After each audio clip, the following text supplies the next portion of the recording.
Baik, teman-teman semua, saya izin share screen sekaligus off cam dulu untuk memperlancar proses pembelajaran terkait kendala sinyal. Jadi, pada hari ini di pertemuan ketiga kelas kebijakan pariwisata dan ekonomi kreatif, untuk pertama kalinya kita bertemu secara langsung sinkronus karena sebelumnya sebagaimana yang sudah saya sampaikan ada satu dan dua hal. Terpaksa kelas pertemuan kemarin saya sampaikan lewat metode asinkronus gitu, lewat video pembelajaran. Pada pertemuan ketiga hari ini, teman-teman semua kita akan mempelajari tentang pariwisata, terutama khususnya berbicara soal teori dan juga dimensi-dimensi yang berkaitan atau menyangkut dengan aspek-aspek, kemudian kajian atau hal-hal yang ada di dalam pariwisata, begitu ya, konsep-konsep pariwisata. Nah, pertama kali kita perlu pahami bersama bahwa capaian pembelajaran pada pertemuan hari ini adalah teman-teman mahasiswa nantinya diharapkan mampu menjelaskan apa itu teori sistem dan juga apa itu sistem pariwisata. Selain itu, teman-teman mahasiswa juga diharapkan nanti mampu menjelaskan pendekatan-pendekatan yang familiar, kemudian yang banyak digunakan oleh para perumus kebijakan dan perencanaan pariwisata. Kita mulai dari yang pertama, kita berbicara soal teori sistem secara general, secara universal, dan juga sistem pariwisata secara khusus. Kawan-kawan semua yang memahami atau kemudian mungkin anak motor atau dulu mungkin waktu SMA-nya mengambil jurusan IPA mungkin paham ya dengan gambar di sebelah ini, yaitu gambar pertama ada gambar semacam rotor yang biasanya kita gunakan di kendaraan, yang dimana di mekanikal perputaran itu mengandalkan berbagai macam ini bulat-bulat kacang-kacangan lah kalau bahasa sederhana itu. Ini adalah ilustrasi yang pertama. Kemudian ilustrasi yang kedua, kita semua mestinya paham manusia sebagai makhluk hidup itu dianggap sebagai sebuah sistem sebenarnya, sebagai suatu kesatuan dari banyak sekali komponen-komponen atau organ-organ tubuh yang dia saling bekerja sama antara satu dengan yang lainnya, begitu. Teman-teman semua, jadi secara definisi teori sistem itu adalah sekumpulan subsistem-subsistem dan hubungan di antara masing-masing subsistem tersebut. Selain itu, analisis menggunakan teori sistem ini menjadi penting karena memberikan gambaran kepada kita tentang bagaimana sebenarnya hubungan dari masing-masing subsistem. Nah, pertama hubungannya bisa itu bersifat satu arah. Contohnya hubungan yang tergambarkan di sini hubungan dari A ke B satu arah begitu ya. Atau hubungan sebab akibat.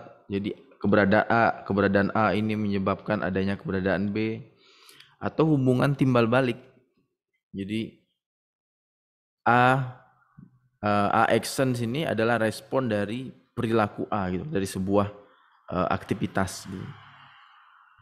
Dan perlu saya sampaikan juga bahwa sebuah sistem itu dia bisa berubah menjadi subsistem bagi sistem yang lebih besar, jadi suprasistem. Nah, kita kembali ke ilustrasi kawan-kawan semua. Jadi alat di sini perputaran roda, perputaran mekanikal di sini adalah sebuah sistem. Nah, Alat ini bisa bekerja karena ada dukungan dari berbagai macam subsistem-subsistem. Apa aja subsistemnya? Jadi roda-roda kecil yang ada di sini adalah bisa kita anggap sebagai sebuah subsistem yang mereka saling bekerja sama, saling terhubung antara satu dengan yang lainnya, dan menciptakan hubungan gitu. Nah, kebetulan hubungan yang disebabkan dalam gambar sini adalah hubungan sebab akibat. Jadi pergerakan yang dilakukan oleh subsistem-subsistem ini mengakibatkan pergerakan bagi subsistem lainnya gitu. Sama juga dengan kita, tubuh kita sebagai seorang atau kemudian sebagai makhluk hidup, bahwa kita itu oleh beberapa teoritis dianggap sebagai kesatuan sistem gitu. Yang dimana di dalamnya terdapat berbagai macam subsistem-subsistem. Kita contohkan misalnya sistem pencernaan sendiri, sederhana sistem pencernaan. Bahwa di dalam sistem pencernaan itu ada berbagai macam subsistem yang saling bekerja sama. Pertama ada mulut yang dia menerima asupan makanan, kemudian makanan itu masuk lewat organ atau subsistem tenggorokan, kemudian dia masuk ke usus besar, usus kecil, ke lambung gitu ya, sebagai subsistem lagi gitu. Baru kemudian dikeluarkan lewat sistem pengeluaran atau anus begitulah. Termasuk juga sistem pernapasan gitu. Bahwa sistem pernapasan itu sendiri dia terdiri dari berbagai macam subsistem. Mulai dari subsistem hidung ya. Hidung sebagai sebuah organ. Kemudian ada paru-paru yang mengelola oksigen tadi, yang mengelola input dari hidung tadi. Kemudian kembali lagi ke hidung atau kembali lagi ke mulut dan berubah yang sebelumnya dari oksigen menjadi karbon dioksida gitu. Pada intinya suatu sistem itu dia dapat bekerja dengan maksimal, dengan optimal karena adanya hubungan yang berkesinambungan dari masing-masing subsistem. Dan apabila terjadi kegagalan di salah satu subsistem, maka akan merusak atau kemudian menghambat atau kemudian merusak, menghambat kinerja sistem secara keseluruhan. Bayangkan ketika kita mungkin sedang kena sakit flu gitu, kemudian organ pernapasan kita dalam hal ini hidung kan tidak bekerja secara maksimal gitu, maka akan mengganggu sistem pernapasan kita lah. Mungkin kita jadi cepat engap atau kemudian tarikan napas kita menjadi lebih pendek begitu. Atau kemudian bayangkan ketika kita kena sariawan gitu ya, sariawan.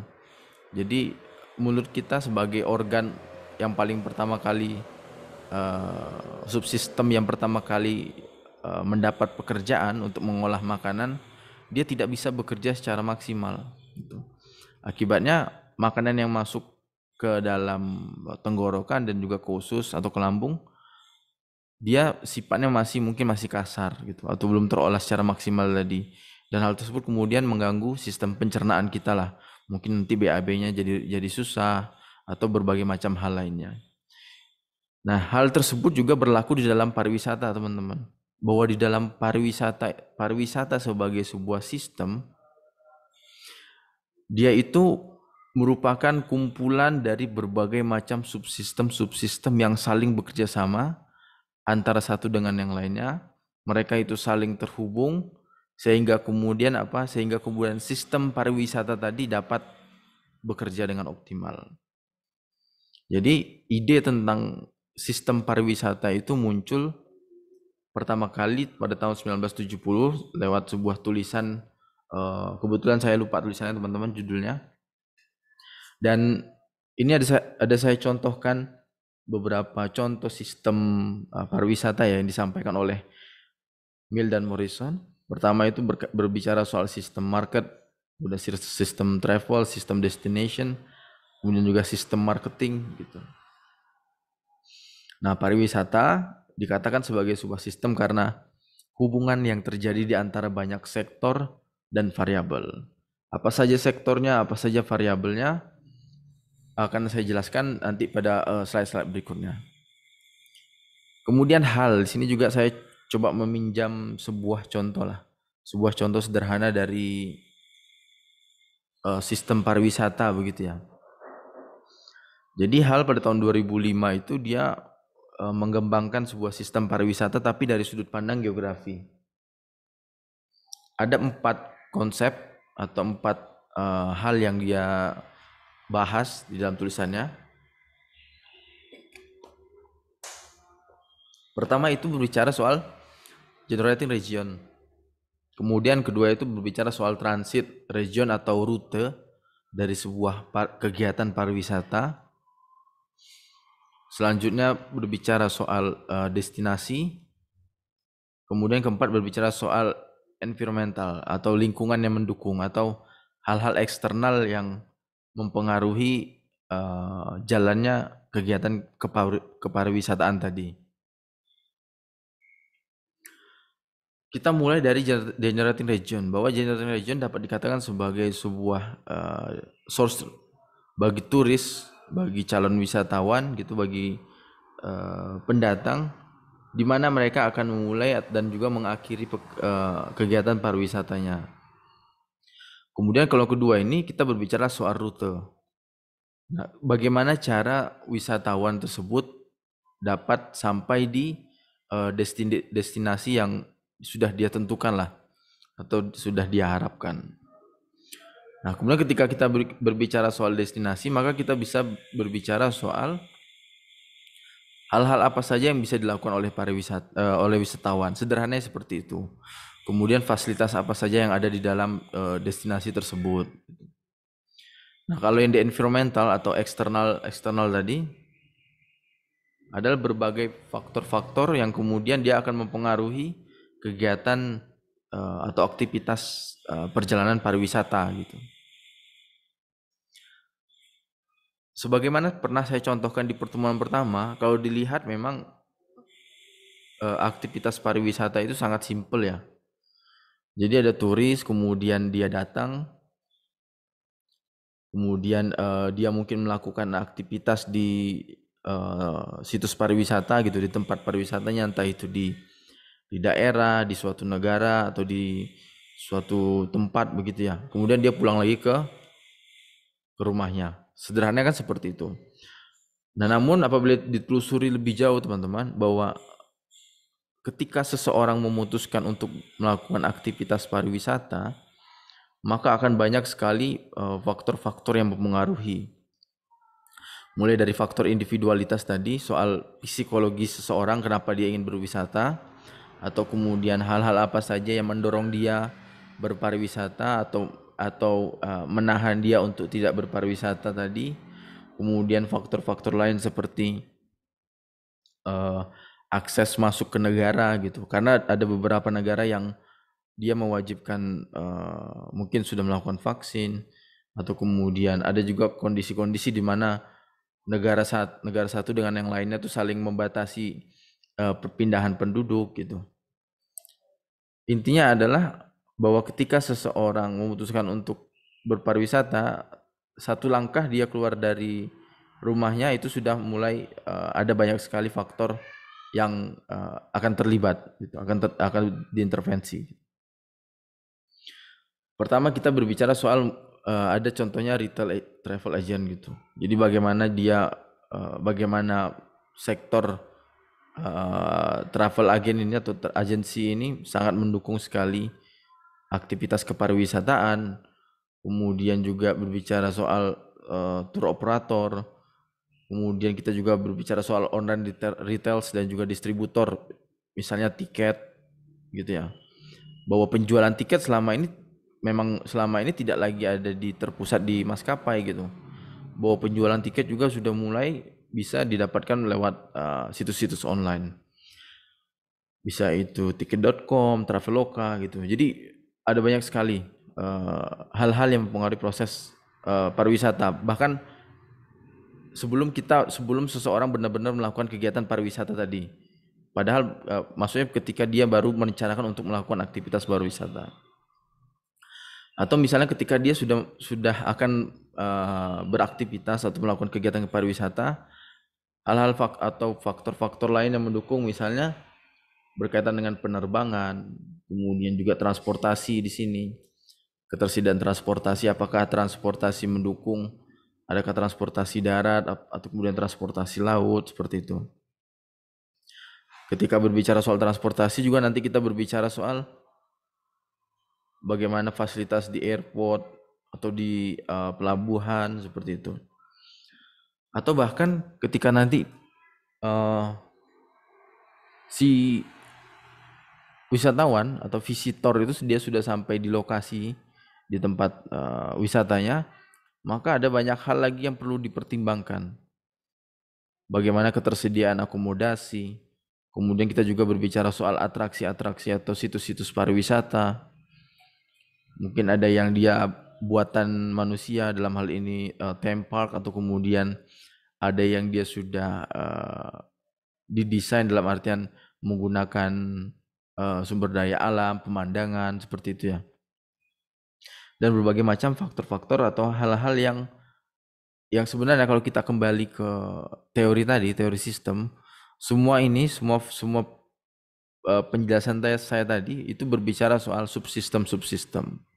Dan ketika ada kegagalan atau kemudian ketidakberfungsian di salah satu sistem, maka akan mempengaruhi sistem ini secara keseluruhan. Bayangkan ketika untuk berpergian ke suatu negara yang dimana dia mungkin hanya bisa diakses lewat penerbangan, pesawat terbang gitu, tapi rute jam penerbangan ke daerah tersebut sangat terbatas. Mungkin seminggu cuma 2 kali atau seminggu cuma 3 kali. Akibatnya apa? Akibatnya mungkin jumlah kedatangan pariwisata juga menjadi berkurang, tidak maksimal, seperti itu. Atau bayangkan ternyata ketika pariwisata datang atau hadir ke suatu lokasi, ke suatu tempat, di sana belum ada hotel atau kemudian belum ada motel. Jadi wisatawan masih harus berpergian atau berpulang hari gitu lah, day trip gitu. Hal tersebut mengakibatkan apa? Akibatnya apa? Akibatnya uang yang dikeluarkan mungkin di daerah tersebut menjadi berkurang. Jadi perputaran ekonomi di daerah tersebut menjadi tidak maksimal. Nah ini sama seperti saya jelaskan sebelumnya, bahwa ketika seorang wisatawan baru memulai akan melakukan perjalanan, memutuskan untuk berpergian atau kemudian memutuskan untuk membeli sesuatu, entah itu tiket, entah itu nanti tiket penerbangan, tiket perjalanan, atau kemudian tiket atraksi-atraksi untuk masuk ke situs-situs pariwisata, maka ada berbagai macam industri yang kemudian akan terlibat. Ada travel agent, kemudian ada juga infrastruktur tadi. Kita juga berbicara soal bagaimana marketing dan promosi yang dilakukan oleh negara atau pemerintah setempat begitu. Sampai akhirnya masuk ke akhir di fase di mana dia sudah melakukan aktivitas wisata. Kita berbicara soal akomodasi, tempat makan gitu. Kemudian juga berbicara soal hotel tadi. Dan apabila ingin ditelusuri lebih jauh lagi, lebih dalam lagi, seberapa rumit atau seberapa kompleks sebenarnya sistem pariwisata itu, teman-teman bisa melihat gambar di sebelah sini. Bahwa ada banyak sekali subsistem-subsistem yang mereka ini saling mempengaruhi antara satu dengan yang lainnya. Pertama ada subsistem berbicara soal motivasi pariwisata, motivasi wisatawan. Kemudian ada juga subsistem yang berbicara soal aksesibilitas. Kemudian ada juga subsistem yang berbicara soal labor, tenaga kerja. Bahwa industri-industri pariwisata tersebut tentunya membutuhkan tenaga kerja begitu. Hotel kemudian harus ada tenaga kerja. Rumah makan yang ada di sekitar tempat wisata harus membutuhkan tenaga kerja juga. Atau kita berbicara soal subsistem modal, permodalan gitu. Apakah modalnya dibantu oleh pemerintah atau dikelola secara mandiri, atau public private partnership, kolaborasi antara pemerintah dengan pihak swasta gitu. Atau kemudian suntikan modal dari organisasi-organisasi internasional, seperti itu. Kita juga kemudian bisa berbicara soal subsistem regulasi, struktur regulasi, dan ada berbagai macam subsistem yang dimana mereka ini semua saling terhubung dengan hubungan yang mungkin bisa kita telusuri lebih jauh ya, entah itu nanti timbal balik, sebab akibat atau saling mempengaruhi gitu. Dan apabila terjadi kegagalan di salah satu subsistem ini tadi, maka kemudian sistem pariwisata akan kolaps, akan gagal gitu. Bayangkan di suatu tempat pariwisata sudah ada restoran, sudah ada tempat makan, sudah ada perhotelan, motel gitu, tapi tidak ada orang yang mau bekerja di sana gitu. Mungkin karena tempat wisatanya terlalu terpelosok atau kemudian gaji yang tidak sesuai dengan diharapkan begitu. Maka ketika ini terjadi, besar kemungkinan akan terjadi kegagalan sistem pariwisata atau kolaps. Makanya kemudian kita berbicara soal bahwa pariwisata itu kalau dilihat secara sederhana kita bisa berbicara soal bagaimana cara mendatangkan orang dari negara lain ke tempat kita, ke lokasi kita, ke negara kita, atau kemudian mendatangkan orang dari provinsi A, B, C, D ke provinsi E gitu. Tapi kalau ditelusuri lebih jauh lagi, bagaimana cara kita memastikan bahwa pelayanan yang kita berikan tadi ketika mereka sudah datang itu maksimal gitu. Sistem pariwisata juga ada berbagai macam sudut pandang. Tadi ini yang saya jelaskan sebelumnya itu disampaikan oleh Hal, tapi untuk yang saat ini disampaikan oleh Paley dan juga Laws pada tahun 1998. Jadi dia membagi sistem pariwisata menjadi tiga subsistem. Dia sederhanakan ya. Subsistem pertama itu adalah input, subsistem yang kedua itu adalah intinya, kemudian subsistem yang ketiga itu adalah outcome. Dia mencontoh di sini di dalam sistem ini dia mencontohkan dengan destinasi pariwisata Canterbury yang ada di United States di Amerika. Nah, kita mulai dari awal, dari subsistem inputs gitu. Bahwa di dalam subsistem input itu sendiri ada sistem-sistem makro, ya, sistem mikro yang saling terhubungan. Pertama soal preferensi pariwisata seseorang tadi, secara psikologis ini ada di level individu. Kemudian aktivitas kewirausahaan, ada travel agency, kemudian ada penjualan tiket juga gitu. Kemudian ada kemampuan sumber daya manusia. Kita berbicara soal labor gitu. Kemudian berbicara soal modal keuangan, perencanaan di level lokal juga. Terakhir ekspektasi penduduk sekitar. Ini adalah subsistem input. Ada kemudian kita berbicara juga soal subsistem inti gitu. Karena di sini kebetulan dia contohkan situs pariwisata Canterbury yang ada di Amerika Serikat. Maka yang paling pertama adalah soal primary, itu ada situs pariwisatanya itu sendiri. Ada gereja, ada gereja, kemudian infrastruktur peninggalan prasejarah begitulah. Itu sebagai inti dari kegiatan pariwisata yang kemudian memancing kenapa orang-orang datang begitu. Tapi di dalamnya juga dalam waktu bersamaan juga perlu dipikirkan sistem mikro yang lain. Ada hotel, perhotelan, kemudian ada berbicara soal konsumsi gitulah. Bagaimana ketersediaan restoran, tempat makan, kemudian atraksi-atraksi pendukung lain. Karena biasanya tidak mungkin seorang wisatawan datang hanya untuk satu objek wisata.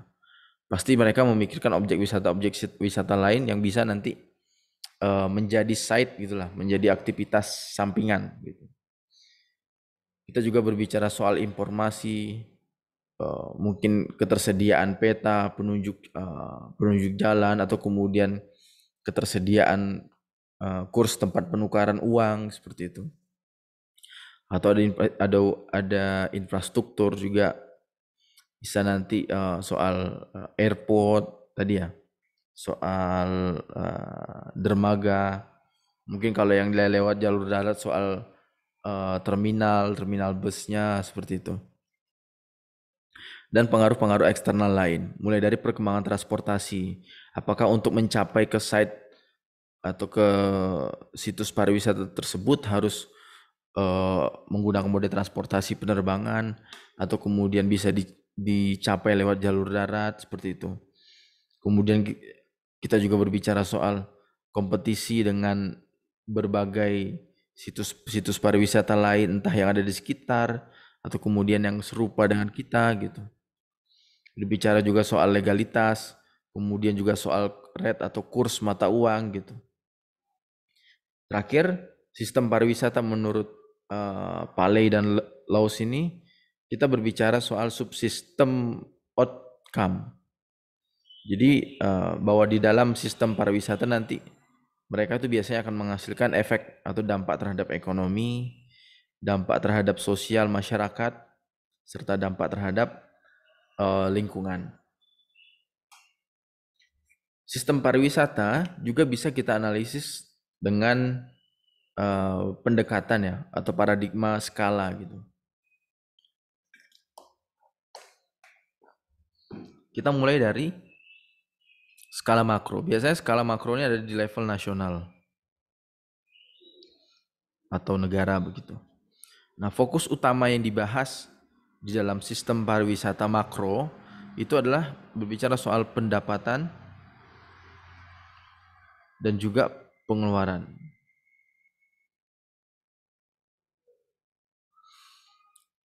Nah, konsep inti yang ada di dalam sistem pariwisata makro ini adalah berbicara soal aktivitas-aktivitas apa saja, kemudian juga berbicara soal bagaimana proses distribusi, flow di sini misalnya arus keluar masuk wisatawan gitu. Dalam setahun ada berapa orang yang menetap atau kemudian berapa orang yang kembali gitu. Semua itu diatur oleh negara dan semua bergantung dengan struktur serta ideologi yang dianut oleh suatu negara, teman-teman. Dan dalam proses perumusan kebijakannya atau kemudian proses perencanaan pariwisata itu sendiri, di level makro ada banyak hal yang mempengaruhi. Akan tetapi secara sederhana dapat kita kelompokkan jadi 4 gitu. Pertama, kepentingan nasional, kemudian kepentingan negara, kemudian juga kultur atau budaya politik yang sedang berkembang, kemudian juga institutional agreements gitu. Misalnya antar lembaga, antar kementerian, bagaimana, jadi antara Kementerian Pariwisata dengan Kementerian Perhubungan gitu, bahwa untuk meningkatkan arus atau kemudian jumlah orang masuk yang berwisata, maka Kementerian Pariwisata memohon bantuan kepada Kementerian Perhubungan untuk memaksimalkan fungsi penerbangan seperti itu. Atau kita berbicara di level meso. Level meso ini sudah sampai mulai dari provinsi, kabupaten, kota, bahkan ke pengurus-pengurus di situs pariwisata itu sendiri gitu ya. Nah, pada level ini kita berbicara soal kombinasi antara agregat dengan analisis individu. Kita berbicara soal mobilitas, kemudian juga berbicara soal trip. Kita berbicara juga soal pekerjaan-pekerjaan yang berhubungan dengan pariwisata. Yang mana semuanya biasanya sudah tidak diurusin oleh negara lagi, tapi diurusi oleh organisasi-organisasi.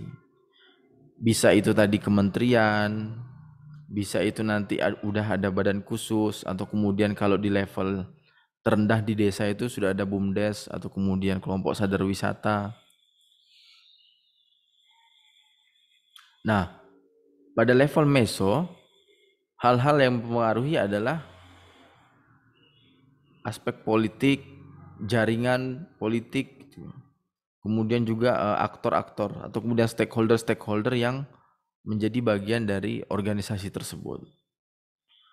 Nah, sekarang kita masuk ke level mikro. Kita berbicara soal di level individu. Jadi analisis kita tuh ada di level individu. Kita berbicara soal bagaimana cara meningkatkan ketertarikan seseorang untuk datang berwisata. Kita berbicara soal motivasi, ekspektasi apa yang akan diberikan, bagaimana kepuasan mereka setelah melakukan kegiatan pariwisata atau mengikuti atraksi di situs-situs pariwisata gitu. Nah, biasanya yang mengerjakan ini sudah pada fokusnya adalah pada agensi-agensi yang sudah lebih kecil lagi daripada meso dan juga makro. Sini kita nanti aspek-aspek penting atau key konsep dalam proses perencanaan kebijakan, dalam proses kebijakan dan perencanaan pariwisata adalah pertama kita berbicara soal personality, kemudian juga ada aspek psikologi politik, motivasi seseorang, nilai politik individu, kemudian individu itu sendiri, manusia gitu. Jadi intinya adalah bagaimana cara kita untuk meningkatkan ketertarikan seseorang berwisata. Nah, kita masuk ke yang kedua, teman-teman, bahasan kedua. Kita berbicara soal dimensi pariwisata.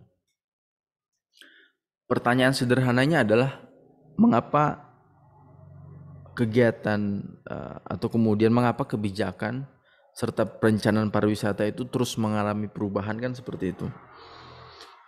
Mengapa kita tidak merujuk kepada aturan-aturan atau kebijakan-kebijakan yang sudah dibuat oleh pemerintah terdahulu aja gitu.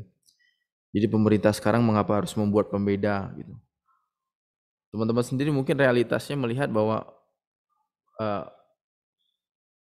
pada masa Presiden Jokowi dengan Presiden Megawati, mereka punya ketertarikan sendiri terhadap pariwisata itu. Di mana pada masa Presiden Jokowi sektor-sektor pariwisata itu menjadi sektor unggulan yang paling digenjot gitu. Berbeda dengan pada zaman Bu Megawati atau kemudian pada zaman Pak SBY lah sebelum Presiden Jokowi. Nah, itulah alasan mengapa bahwa perlu yang namanya adaptasi atau penyesuaian di dalam kebijakan dan perencanaan pariwisata. Nah, terlepas daripada itu semua, sebagaimana sudah teman-teman lihat di slide ya. Jadi ada beberapa hal yang menjadi penyebab perlunya penyesuaian kebijakan dan perencanaan pariwisata. Pertama, tentunya untuk merespon masalah-masalah baru yang timbul disebabkan dari aktivitas pariwisata. Bisa itu misalnya contohnya kalau aspek lingkungan, potensi atau kemudian menghindari bencana alam gitu. Karena kan pada dasarnya sektor pariwisata yang konvensional yang jadul gitu, yang old school, biasanya kan akan mengandalkan lingkungan lah sebagai situs pariwisatanya. Kemudian yang kedua, juga karena ada perubahan aspek ekonomi atau kemudian aspek sosial, aspek teknologi, pengaruh perbedaan politik tadi yang saya jelaskan sebelumnya. Kemudian juga perkembangan infrastruktur, perkembangan lingkungan gitu. Nah, semakin cepat proses perubahan yang terjadi di masing-masing aspek ini, nah besar kemungkinan dia itu akan diikuti oleh masalah gitu. Misalnya terjadi transisi politik antara pemerintah gitu ya, atau kemudian kita contohkan misalnya di level kementerian sendiri gitu. Ketika masih di Presiden Jokowi kemudian melakukan reshuffle menteri yang dulu sebelumnya menteri pariwisata itu sehingga saya dijabat oleh pemilik Net TV yang sekarang udah diganti sama Sandiaga Uno. Bahkan kedua menteri tersebut secara sederhana mereka memiliki cara atau pendekatan sendiri untuk mengimplementasikan kebijakan serta perencanaan pariwisata gitu loh. Apalagi ketika kita berbicara soal di level tertinggi, di level pemerintahan, ini mana ketika terjadi pergeseran politik gitu, pergantian pemimpin, pergantian pejabat, maka besar sekali kemungkinan akan mempengaruhi kebijakan dan perencanaan yang ada gitu. Bisa itu sifatnya nanti menghapus kemudian membuat yang baru, atau bahkan hanya membuat modifikasi sedikit. Ketiga, kita juga berbicara soal perubahan di pemerintahan. Jadi siapa yang memegang kuasa, kemudian juga bagaimana psikologi politik pemerintahan pada waktu itu. Gitu. Apakah akan pro terhadap sektor-sektor pariwisata atau pro terhadap sektor-sektor lainnya gitulah. Yang intinya semuanya berfungsi untuk mendatangkan atau memaksimalkan aktivitas ekonomi. Kemudian yang keempat juga ada penyebab perkembangan teori perencanaan. Jadi memberikan perspektif baru, jadi dari dunia akademis atau kemudian dari literatur mungkin sudah ada pendekatan, sudah ada konsep-konsep baru, sehingga dalam proses implementasinya perumusan kebijakan, perumusan perencanaan pariwisata juga harus dimodifikasi. Terakhir yang jelas bahwa pengetahuan baru akan membantu pemecahan masalah baru. Teman-teman semua yang saya hormati, jadi secara sederhana bagaimana sebenarnya perubahan kebijakan dan juga perencanaan pariwisata itu, kalau kita merujuk dari dinamika dimensi kebijakan dan perencanaan pariwisata yang ada di Amerika Serikat, dia membaginya menjadi beberapa fase atau time period gitu ya. Ada 1, 2, 3 sampai 5 lah, 5 periode. Periode pertama itu adalah periode ketika selesainya Perang Dunia Kedua. Nah, di sini berbagai negara mulai mengatur atau merancang bagaimana caranya agar aktivitas perpindahan seseorang dari satu negara ke negara lain, dari satu wilayah ke wilayah lain itu menjadi lebih mudah. Caranya apa? Caranya mungkin mulai melakukan proses-proses deregulasi. Jadi kebijakan-kebijakan yang sebelumnya sangat ketat gitu, yang menolak kedatangan dari penduduk dari luar, kemudian dilakukan deregulasi, disesuaikan kembali. Nah, periode yang kedua itu adalah berbicara soal keterlibatan pemerintah dalam aktivitas promosi, mengiklan. Jadi pemerintah sudah mulai turut aktif nih untuk memasarkan kegiatan-kegiatan pariwisata yang ada di negaranya. Akan tetapi pengelolaan kegiatan pariwisata tetap diberikan kepada pasar, tetap diberikan kepada pihak swasta di level-level, di berbagai macam level. Di level-level terendah misalnya, situs-situs pariwisata masih dikelola secara mandiri gitu. Atau mungkin ketika ada perusahaan pun masih perusahaan yang bersifat kekeluargaan. Nah, tapi dalam waktu bersamaan pemerintah sudah turut sertalah membantu mempromosikan, mengiklankan.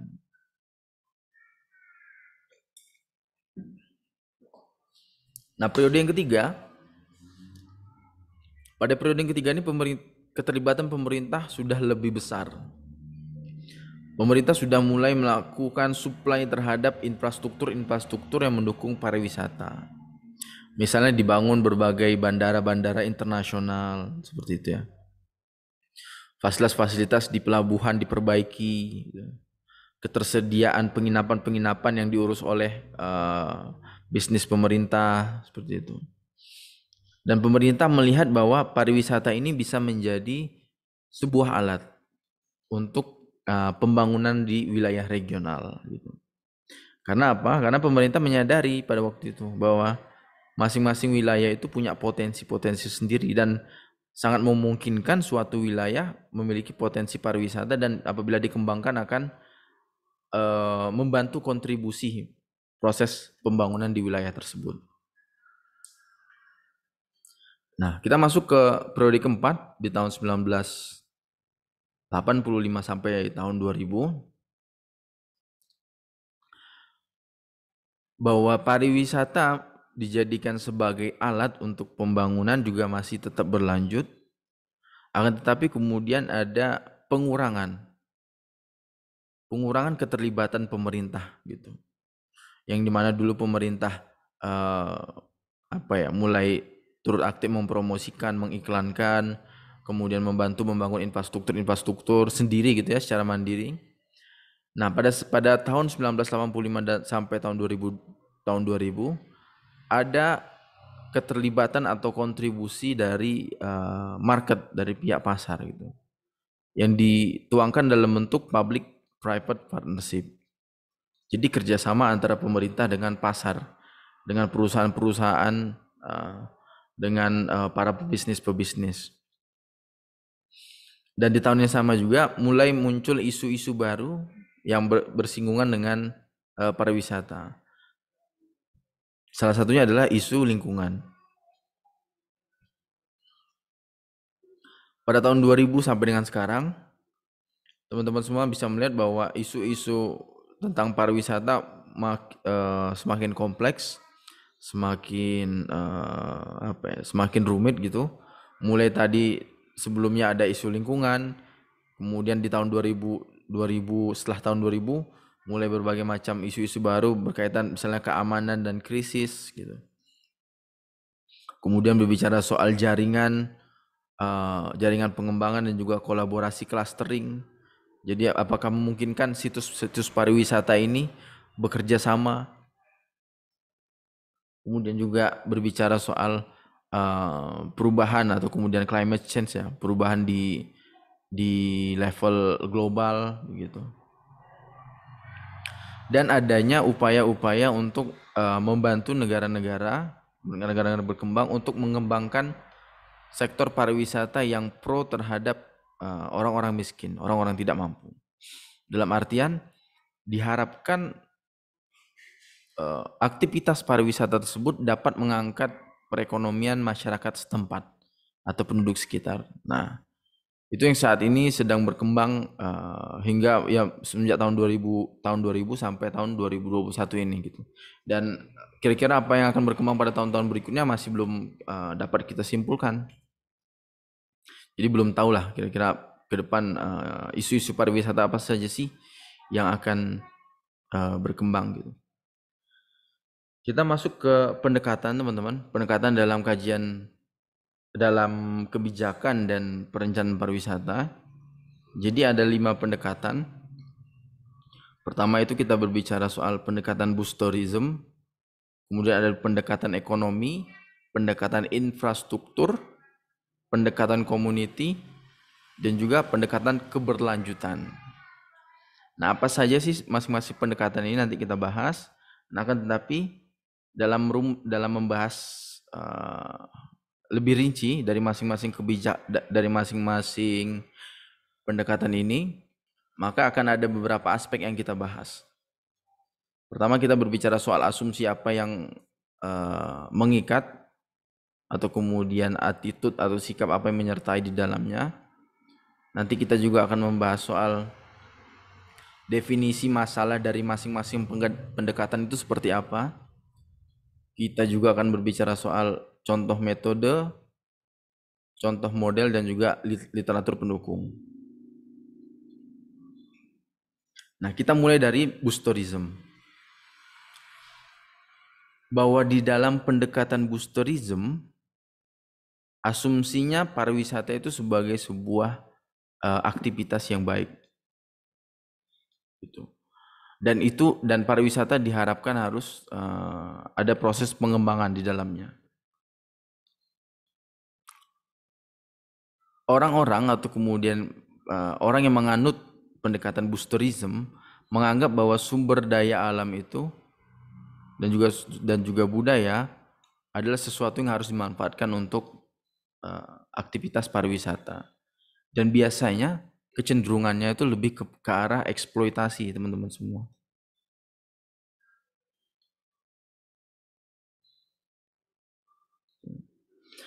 Nah, pada pendekatan boost tourism ini, industri dalam artian market itu sebagai ahli ya. Jadi aktivitas pariwisata diserahkan kepada private, diserahkan kepada pasar sepenuhnya. Dan definisi pengembangan pariwisata itu disesuaikan dengan kemauan atau kemudian disesuaikan dengan nilai-nilai perusahaan, dengan nilai-nilai pasar seperti itu. Nah, dalam pendekatan boost tourism, masalah apa saja sih yang dibahas? Pertama, kita berbicara soal bagaimana caranya mendatangkan sebanyak mungkin wisatawan. Kemudian kita juga berbicara soal bagaimana cara mengatasi tantangan. Contohnya misalnya, kenapa tidak ada wisatawan yang datang ke suatu daerah gitu. Berbicara soal mengapa wisatawan terpusat di daerah A atau di daerah B gitu. Kenapa tidak tersebar? Nah, kemudian kita juga berbicara soal meyakinkan tuan rumah, dalam hari ini penyelenggara pariwisata tadi, entah itu perusahaan private atau kemudian kelompok masyarakat atau masyarakat individu ya, karena belum dikelola oleh negara kan, untuk bersikap baik terhadap turis. Nah, biasanya metode yang dilakukan adalah metode-metode promosi, kemudian ada membangun relasi jejaring dengan publik, kemudian juga melalui iklan gitu. Model perhitungannya ada perkiraan permintaan atau kemudian seberapa besar minat calon wisatawan hadir gitu, permintaan untuk datang ke suatu daerah. Dan literatur yang berbicara soal boosterism ini biasanya adanya di kebijakan-kebijakan dari pemerintah serta industri. Nah, pendekatan yang kedua, pendekatan ekonomi, teman-teman semua, bahwa asumsi dan attitude yang melekat dalam pendekatan ekonomi pertama adalah pariwisata memiliki posisi yang sama dengan berbagai industri. Entah itu industri oil and gas, entah itu industri F&B ya, food and beverage, atau kemudian industri manufaktur, maupun industri pariwisata, mereka semua memiliki posisi yang sama. Tidak ada industri yang dianaktirikan menurut pendekatan ini. Kemudian yang kedua, pariwisata mampu menciptakan lapangan pekerjaan, mampu mendatangkan pendapatan dari luar negeri lewat wisatawan mancanegara, atau lewat perdagangan-perdagangan, aktivitas perdagangan yang dilakukan mulai dari pembelian penjualan tiket, penjualan jasa perhotelan, akomodasi, resto, gitu.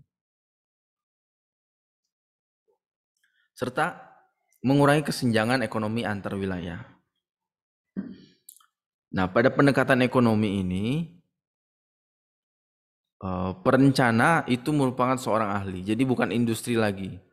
Jadi sudah ada individu khusus atau kemudian kelompok khusus yang dianggap sebagai ahli. Dan proses pembangunan pariwisata didefinisikan dalam bentuk terminologi ekonomi, teman-teman semua. Nah, di dalam pendekatan ekonomi ini kira-kira masalah apa saja sih yang dibahas dalam konteks kebijakan dan perencanaannya? Pertanyaan pertama adalah, apakah bisa nih sektor pariwisata menjadi tonggak pertumbuhan? Itu seberapa yakin pemerintah atau pelaku-pelaku pariwisata menjadikan sektor pariwisata sebagai tonggak pertumbuhan? Tidakkah kita harusnya bergantung kepada sektor lain yang lebih potensial, misalnya oil and gas atau manufaktur atau pertanian begitu? Kedua, bagaimana caranya memaksimalkan pendapatan dan penyerapan tenaga kerja? Pertanyaan berikutnya, bagaimana caranya mempengaruhi pilihan konsumen agar mereka datang ke tempat kita? Keempat, bagaimana cara menawarkan nilai ekonomi untuk pihak-pihak eksternal serta tujuan konservasi? Nah, contoh metode yang digunakan ada pertama metode penawaran permintaan, kemudian ada cost benefit analysis di sini. Kemudian ada product and market matching gitu. Jadi dilihat arah perkembangan pariwisata, kalau di Indonesia ternyata wisatawan luar negeri itu lebih senang ke Indonesia karena mereka mendapatkan kultur lah, nilai kultur, atau kemudian ketika mereka datang ke Indonesia ternyata yang dicari itu adalah wisata-wisata berbasis alam seperti itu. Nah, jadi di sini ada product and market matching. Kemudian inisiasi pembangunan serta segmentasi pasar. Contoh modelnya ada model manajemen proses, kemudian perencanaan induk, kemudian motivasi, ada dampak ekonomi, serta multiplier ekonomi gitu. Dan literatur yang bisa teman-teman baca salah satunya ada yang ditulis oleh Jackson, berbicara soal studi kelayakan serta dampak ekonomi dari aktivitas pariwisata. Yang ketiga, kita berbicara pendekatan pariwisata dari sudut pandang infrastruktur. Pariwisata itu dianggap sebagai teman-teman, pengguna sumber daya. Kemudian juga berbasis pembangunannya berbasis ekologi. Pariwisata itu adalah fenomena spasial dan regional.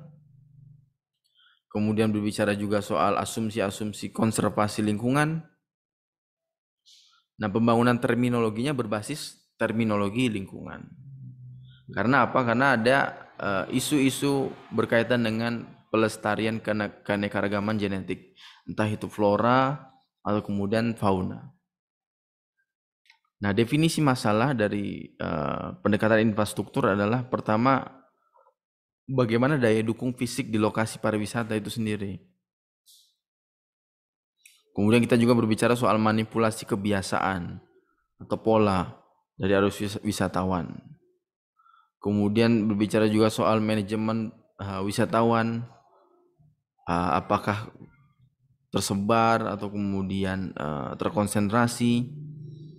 Kemudian kita juga berbicara soal persepsi terhadap lingkungan dan alam seperti apa, mulai dari pengelolaan taman nasional atau kemudian penetapan kawasan-kawasan lindung, hutan lindung gitu ya, yang menjadi kawasan peka lingkungan. Nah, pendekatan ini dapat dilakukan dengan metode pertama, metode studi ekologi. Kemudian juga bisa dilakukan lewat pengukuran dan dampak lingkungan, assessment gitu. Atau ketiga, perencanaan regional dan studi persepsi. Nah, contoh-contoh modelnya adalah proses dan pola-pola spasial, kemudian ada model dampak infrastruktur, ada LIC, ROS, dan TOS, Tourism Opportunity Spectrum, serta terakhir itu ada siklus hidup destinasi. Nah, contoh literatur yang bisa teman-teman baca adalah literatur yang ditulis oleh Gan, kemudian literatur yang ditulis oleh Enskip, dan juga literatur yang ditulis oleh Newsam. Berikutnya, sebelum terakhir berbicara soal pendekatan sustainability, kita berbicara soal pendekatan community atau masyarakat, teman-teman semua.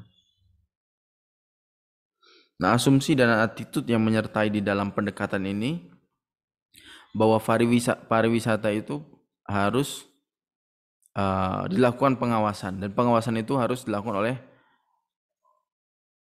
orang lokal, organisasi lokal, masyarakat setempat, masyarakat sekitar. Kemudian harus ada keseimbangan pembangunan. Jadi tidak berbicara soal pembangunan ekonomi atau pembangunan infrastruktur saja, tapi masyarakat atau SDM juga harus ikut dibangun.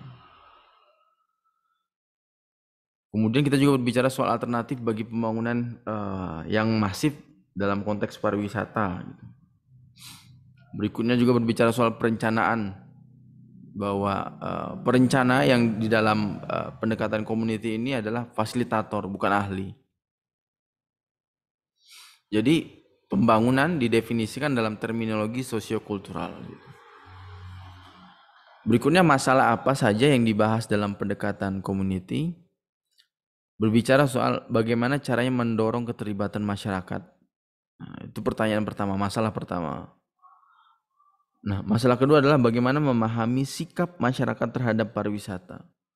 Karena teman-teman sendiri tahu bahwa di dalam beberapa daerah itu penolakan terhadap pariwisata masih cukup signifikan gitu.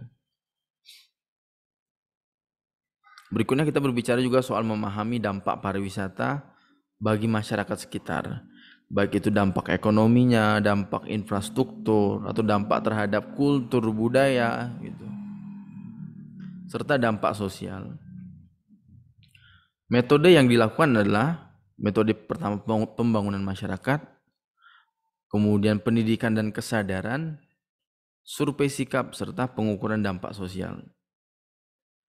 Contoh model-model yang digunakan oleh pendekatan ini diantaranya ada sudut pandang ekologi, dari masyarakat, bagaimana masyarakat itu melihat dan juga menilai alam, kemudian ada persepsi atau daya dukung sosial, perubahan sikap, serta efek ganda terhadap sosial. Literatur yang bisa teman-teman gunakan, pertama ada Murphy, kemudian ada Blank, ada juga dari Macbeth, serta ada dari Tiagion. Nah, terakhir teman-teman semua, kita berbicara soal pendekatan sustainability, pendekatan keberlanjutan. Asumsi yang melekat di dalam pendekatan sustainability ini adalah integrasi nilai ekonomi, nilai lingkungan atau infrastruktur tadi ya, dan juga nilai sosial. Jadi semua digabungkan menjadi satu. Nah, di sini di dalam sustainability ini juga kebijakan dan perencanaan pariwisata itu terintegrasi dengan kebijakan dan perencanaan sektor-sektor lainnya. Jadi ya mirip dengan pendekatan ekonomi bahwa tidak ada sektor yang dianaktirikan. Perencanaan yang holistik atau menyeluruh, memperhatikan pelestarian lingkungan, melakukan melindungi manusia atau dalam hal ini masyarakat sekitar, serta keanekaragaman hayati yang ada di sekitar tempat pariwisata. Dan di sini dalam pendekatan sustainability ini atau sustainable ini, kebijakan serta perencanaan itu dapat dikatakan sebagai sebuah pendapat. Dalam waktu bersamaan dikatakan sebagai proses juga boleh. Serta yang terakhir memperkenalkan aspek politik.